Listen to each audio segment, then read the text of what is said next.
جی ناظرین، جیسے کہ آپ لوگوں کو پتا ہے کہ میں اسپین اور پرتگال امیگریشن کو ڈیل کرتا ہوں، اور خاص کر پاکستان سے وزٹ ویزا اور اسٹڈی ویزا، اور آج کل میں نیدرلینڈ بزنس ویزا سے ریلیٹڈ آپ لوگوں کو انویٹیشن اور اسپانسر بھیجتا ہوں۔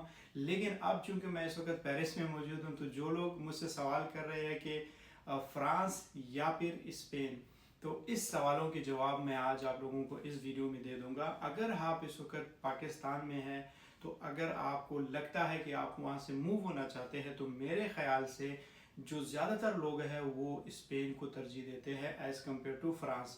فرانس کو کون سے لوگ ترجیح دیتے ہیں وہ بھی میں آج آپ کو اس ویڈیو میں بتاؤں گا۔ سب سے پہلے میں آپ لوگوں کو بتا دوں کہ اسپین کو، بلکہ صرف فرانس نہیں ہے، شینجن کی جتنے کنٹریز ہیں، بلکہ آج کل لوگ U S A, Canada, Australia کو بھی اوائڈ کرتے ہیں، وہ اسپین کو ترجیح دیتے ہیں۔ کیوں؟ کیونکہ اسپین ایک وائڈ کنٹری ہے جہاں پہ امیگریشن اوپن ہے، یہاں پہ پاکستانی کمیونٹی بہت زیادہ ہے، یہاں پہ آپ کو جاب ایزیلی مل جاتی ہے، اور سب سے مین امپورٹنٹ چیز ہے وہ ہے آپ کو پیپر یہاں پہ ملتے ہیں، اور ود ان 2 ایئرز آپ کو پیپر ملتے ہیں۔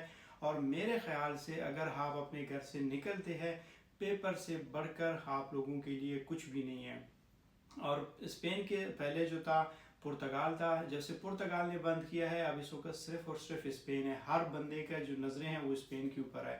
تو اب اگر پیرس یا فرانس کو دیکھا جائے، پیرس صرف اور صرف ایک ٹورسٹ کنٹری ہے، اور فرانس ایک ٹورسٹ کنٹری ہے۔ خاص کر جو آئیفل ٹاور ہے، پیرس ہے، یہاں پہ بہت خوبصورت جگہ ہے، یہاں پہ آپ آئیں گے، گھومیں گے، پھریں گے۔ ہاں، یہ ایک دفعہ اگر آپ کو پیپر ملتے ہیں، جیسے کہ شینجن میں لا ہے کہ اگر آپ کے پاس پاسپورٹ ہے، آپ کے پاس پی آر ہے، تو آپ کسی بھی کنٹری میں موو ہو سکتے ہیں، تو پھر اس کے بعد آپ پیرس کو اپنا ڈیسٹنی بنا سکتے ہیں۔ لیکن اگر آپ اسٹڈی ویزے پہ آئے ہیں یا پھر آپ وزٹ ویزے پہ آئے ہیں، تو میں آپ کو کبھی بھی پیرس کو سجیسٹ نہیں کروں گا۔ میں آپ کو سب سے پہلے یہی سجیسٹ کروں گا کہ آپ اسپین جائیں، اپنے پیپر لیں، اور جائیں اپنے گھر، اپنے پیاروں سے ملیں، آپ کو ٹریولنگ ڈاکومنٹس ملے گا، آپ پھر کہیں پہ بھی گھوم سکتے ہیں، پھر سکتے ہیں۔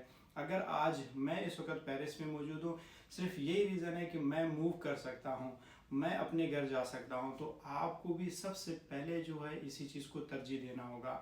تو اگر اسپین کی جو ویزا ریشو کو بھی دیکھیں، کمپیئر کریں پیرس کے ساتھ یا فرانس کے ساتھ، میں اس وقت پیرس ہوں تو بار بار میرا منہ سے پیرس ہی نکلتا ہے۔ پیرس کیپٹل ہے فرانس کا۔ تو فرانس کی جو ویزا ریشو ہے، فیملی کے ساتھ آپ اپلائی کر سکتے ہو، آپ بزنس انویٹیشن لے سکتے ہیں ہم سے، آپ اسٹڈی کے لیے اپلائی کر سکتے ہیں، لیکن پیپر کے حوالے سے میں آپ کو کبھی بھی سجیسٹ نہیں کروں گا۔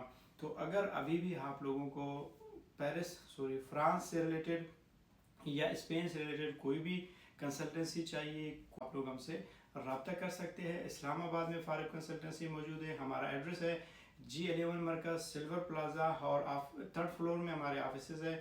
آفس نمبر 5 بھی ہے اور آفس نمبر 19 ہے، 2 آفیسز ہے۔ کسی میں بھی آپ جائیں وہاں پہ، اور اپنے ڈاکومنٹ ساتھ لے کے جائیں، کہیں مجھے کنسلٹنسی چاہیے، تو انشاءاللہ جو پروسیس ہے یہاں سے بیٹھ کے میں خود آپ لوگوں کو اپنے ایکسپرٹیز سے فائدہ پہنچاؤں گا۔ Thank you so much.